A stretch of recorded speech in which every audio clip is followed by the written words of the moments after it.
আমরা আমাদের বাংলাদেশের প্রধানমন্ত্রীর বক্তব্য সংসদে শুনছি, ফটো কার্ড দেখে তিনি বক্তব্য দিয়েছেন। এই প্রভাব থেকে বের হয়ে আসার জন্য সামাজিক সচেতনতা এবং বিশেষ ব্যক্তি ভাইরাল হওয়ার জন্য অনৈতিক অনেক কিছু হচ্ছে দেখতে পাচ্ছি।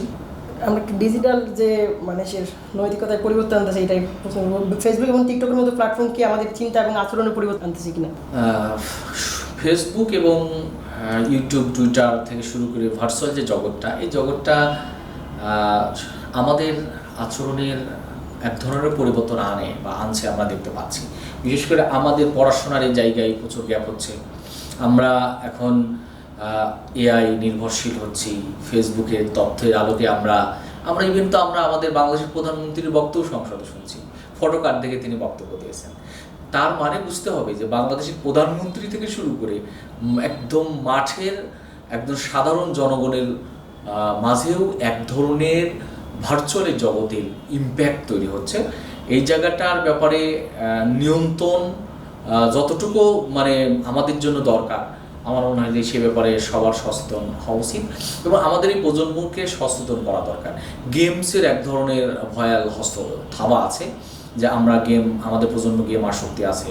তারপরে হলো যে ভার্চুয়ালি বিভিন্ন অ্যাপ তৈরি হয়ে গেছে, যেগুলা টিকটক, লাইকি থেকে শুরু করে নানা ধরনের অ্যাপ, যেগুলো হলো সাইট আছে, যেগুলো আমাদের এই প্রজন্মের ভিতরে এক ধরনের মানসিক ট্রমার তৈরি করে যাচ্ছে। তো সব মিলে আমার কাছে মনে হয় যে অবশ্যই এই ফেসবুক থেকে শুরু করে এই ধরনের অনলাইন বিভিন্ন ভার্চুয়ালের জগতে আমাদের উপরে প্রভাব তৈরি করছে। এই প্রভাব থেকে বের হয়ে আসার জন্য সামাজিক সচেতনতা এবং বিশেষ ব্যক্তি, রাষ্ট্র, দল, তারপরে মসজিদ থেকে শুরু করে মসজিদের ইমাম, আলিম উলামা, সচেতন ব্যক্তি, নাগরিক, সবার উদ্যোগে একসাথে আমাদের ভালো উদ্যোগ গ্রহণ করা উচিত, যার মাধ্যমে আমরা আমাদের এই প্রজন্মকে রক্ষা করতে পারবো, দেশকে রক্ষা করতে পারবো। দেখেন, ভাইরালের কারণে মূল্যবোধ ঢালাভাবে বলা যায় না যে মূল্যবোধ হারাচ্ছি, তবে অনেক ক্ষেত্রেই ভাইরাল হওয়ার জন্য অনৈতিক অনেক কিছু হচ্ছে দেখতে পাচ্ছি। নিজেদেরকে বিসর্জন দেওয়া হচ্ছে, নৈতিকতা বিসর্জন দেওয়া হচ্ছে, অপরাধের সাথে সম্পৃক্ত হওয়া হচ্ছে। এই ধরনের এক ধরনের ট্রেন্ড আছে। নিঃসন্দেহে ভাইরাল হওয়ার পরে যারা ভাইরাল হচ্ছে, দেখেন বাংলাদেশের এমন ব্যক্তিরা ভাইরাল হয়েছেন, আমি এখানে মিডিয়াতে নাম নিতে চাই না, কিন্তু এমন ব্যক্তিরা ভাইরাল হয়েছেন যে ব্যক্তিরা আসলে এই জাতিকে দিতে পারবেন গঠনমূলক কোনো কিছু, তাদের কাছ থেকে এ ধরনের প্রত্যাশা করা যায় না। তবে ভাইরালের এই ট্রেন্ড থেকে বের হয়ে এসে গঠনমূলক কার্যক্রমটা অব্যাহত রাখা উচিত।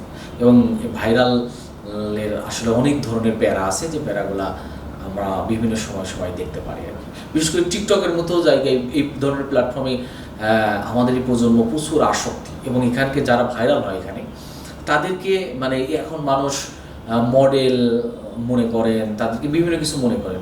এটা আসলে এক ধরনের অসুস্থতা আমি মনে করি। এই জায়গা থেকে বের হয়ে আসা উচিত, গঠনমূলক কার্যক্রম অব্যাহত রাখা উচিত বলে আমি মনে করি।